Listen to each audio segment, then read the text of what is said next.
রবিউল ইসলাম যে মামলাটা করেছে সেই মামলাটা জিআর 165/24। এই মামলাটার ঘটনাটা হচ্ছে 2018 সালে নির্বাচনী প্রচারণায় যাওয়ার সময় আমাদের নীলফামারী মাটি মানুষের নেতা ইঞ্জিনিয়ার শাহরিন ইসলাম তুহিন ভাইয়ের পিতা অধ্যাপক রফিকুল ইসলাম স্যারের গাড়ি বহরে হামলা করে সেখানে 60 থেকে 70 জন নির্বাচনী যে সমর্থক আছে নেতাকর্মী আছে তাদেরকে আহত করে এবং পরবর্তীতে একটা গাড়ি পুড়িয়ে দেয়, ঘটনাস্থলে একটা প্রাইভেট কার পুড়িয়ে দেয়। এই বিষয়ে সন্ত্রাস বিরোধী এবং সন্ত্রাস বিরোধী আইনের মামলা দায়ের করা হয়েছে। এই মামলায় আজকে আফতাবউদ্দিন সরকারকে অ্যারেস্ট করা মানে শোন অ্যারেস্ট দেখানো হয়েছে এবং জিআর 182 আরেকটা মামলা মাসুদ বিন আমিন সুমন সেটাতেও এই ডোমার থানায় অ্যারেস্ট দেখানো হয়েছে।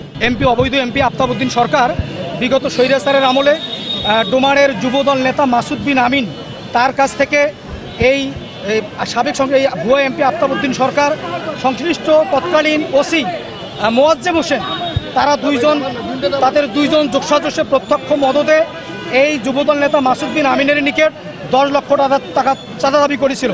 এই 10 লক্ষ টাকা চাঁদা না দিলে পরে তাকে তুলে এনে বাড়ি থেকে তাকে নির্মম নির্যাতন করার পরে পিস্তল ঠেকিয়ে দিয়ে পুলিশ হেফাজতে রাখার পরে তাকে পিস্তল ঠেকিয়ে দেয়, তাকে চাঁদা দাবি করে। তাকে চাঁদা দাবি না দিলে পরবর্তীতে তাকে একটি ডোমার থানার রাজনৈতিক মামলায় এই নির্মমভাবে তাকে রাজনৈতিক মামলায় তাকে অ্যারেস্ট করে চালান দেওয়া হয়েছিল।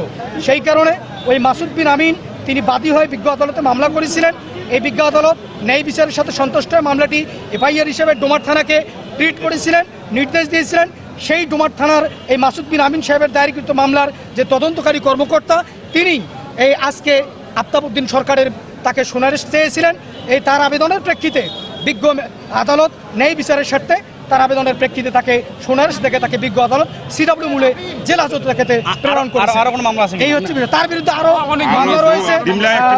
তাকে নীলফামারী সদর থানার বৈষম্য বিরোধী ছাত্র আন্দোলনের গত 4 আগস্টে নির্বিচারে গুলি হত্যাযজ্ঞের মামলায় তাকে আসামি করা হয়েছে এবং সেই সাথে বিমলা থানায় বুড়ি তিস্তা নদীর খননকে কেন্দ্র করে সেখানেও তার বিরুদ্ধে হাজার হাজার মানুষের বাড়িঘর জালিপুরে সরকার করে দিয়েছিল।